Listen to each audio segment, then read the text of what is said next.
Vamos falar um pouquinho sobre o artigo 381 do Código Civil? Pois bem, o artigo 381 fala a respeito de uma confusão denominada subjetiva. Nós já vimos que existem várias formas indiretas do credor e do devedor adimplirem a relação obrigacional.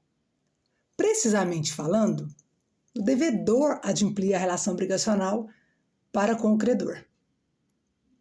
Novação, dação, são exemplos de formas indiretas de se resolver a relação obrigacional. Mas o artigo 381 do Código Civil também fala de uma outra situação, uma outra possibilidade que tem o condão, que tem o poder de extinguir a dívida entre o credor e o devedor. A confusão subjetiva acontece quando existe uma confusão, como o próprio nome já diz, entre as figuras do credor e do devedor.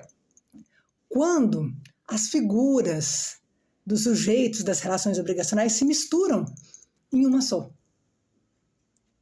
Pode ser verificada a confusão subjetiva, por exemplo, na sucessão causa-mortes, na sucessão inter-vivos. Vamos imaginar que você, fulano de tal, vá até o supermercado X, de propriedade do senhor ciclano de tal. E você faz muitas compras e compromete-se com o dono do supermercado, que é o senhor ciclano de tal, que você vai pagar daqui uns dias. Ou seja, você compra fiado. Dias depois, você descobre que o senhor ciclano de tal está vendendo no supermercado e você, que não havia pago aquelas compras que você comprou fiado, compra o supermercado em questão. Pois bem, aconteceu o que nós chamamos a chamada confusão subjetiva. No primeiro momento, o senhor ciclano de tal, que era o dono do supermercado que você comprou, era o seu credor. Você, devedor, fulano de tal. Dias depois, ao tomar conhecimento que o senhor ciclano de tal, que era o seu credor, estava vendendo no supermercado, você, fulano de tal, que era o devedor, optou por comprar esse supermercado. Detalhe, você não havia pago as compras que você havia feito fiado.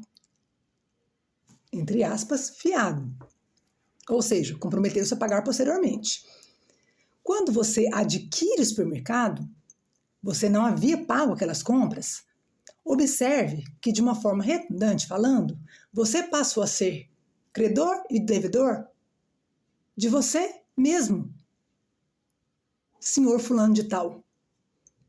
No primeiro momento, era bem específica a situação do credor e do devedor. Quem era o credor? O senhor ciclano de tal, o dono do supermercado. Quem era o devedor? O senhor fulano de tal. Depois da aquisição do supermercado, desse mesmo supermercado, pelo senhor fulano de tal, que também não havia pago aquelas compras, ele passou a ser credor e devedor dele mesmo. Então, quando há essa mistura, quando há essa junção, essa reunião das figuras do credor e do devedor em uma só, o Código Civil denomina essa situação de confusão subjetiva. A confusão subjetiva pode ser verificada em relação à dívida de forma total ou parcial. Ela tem o poder de extinguir a relação obrigacional. Como que o senhor fulano de tal, no exemplo que nós estávamos citando aqui, pode cobrar dele mesmo a dívida? Ele é credor e devedor dele. A partir do momento que ele comprou o supermercado, ele tinha feito compras fiadas ali, não havia pago.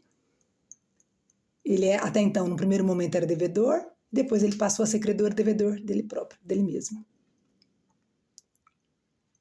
Um outro exemplo.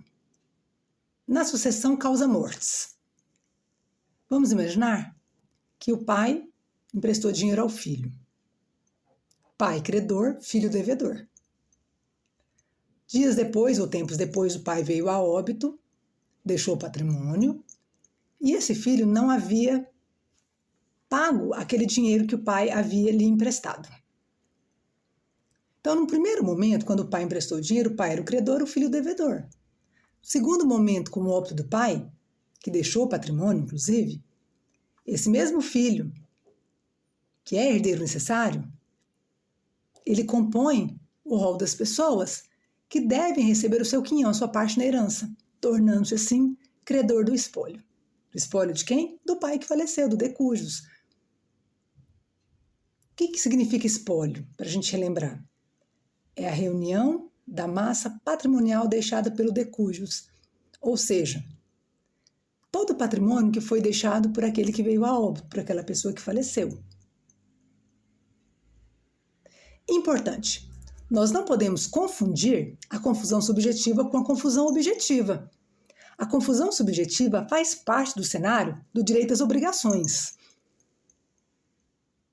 Já a confusão objetiva, no artigo 1272 do Código Civil, acontece de forma diferente e não é uma forma de se adimplir a relação obrigacional. Muito pelo contrário. A confusão objetiva ou real, prevista no artigo 1272 do Código Civil, fala sobre a mistura de elementos ou substâncias líquidas. Por exemplo, misturar água com refrigerante. Um outro exemplo, misturar leite com água com refrigerante. Confusão objetiva compõe o cenário dos direitos reais, o direito das coisas. Confusão subjetiva,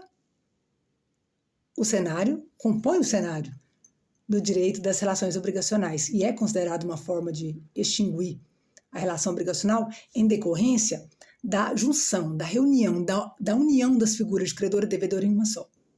Fica a dica para o exame da OAB.